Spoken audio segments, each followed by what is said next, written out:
Les participants au dialogue politique interguinéen d'octobre 2016 sont convenus du dédommagement des victimes de manifestations politiques.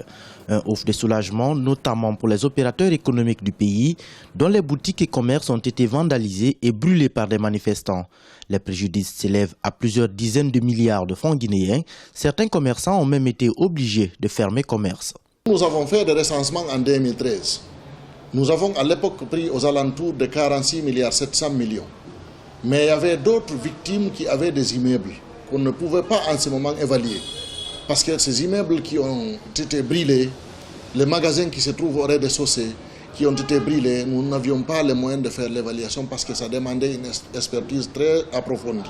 Seulement, depuis l'annonce de cette mesure dans les conclusions de l'accord politique signé le 12 octobre 2016, des voix se sont élevées dans le pays pour crier à l'injustice.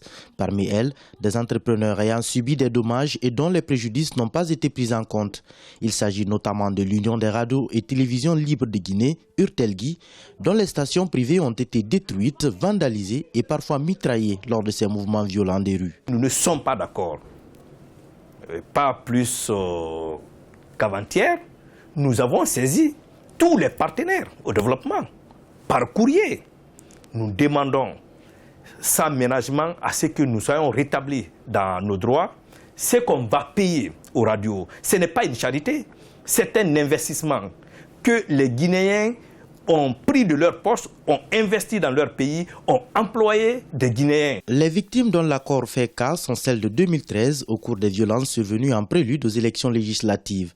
Pour la première fois, les partis politiques signataires de l'accord du 12 octobre 2016 s'accordent sur le principe du dédommagement. La question qui se pose à présent est de savoir quelle victime sera prise en compte et comment se passeront ces dédommagements, d'autant plus que l'Assemblée nationale devra d'abord voter le texte avant qu'il ne fasse force de loi.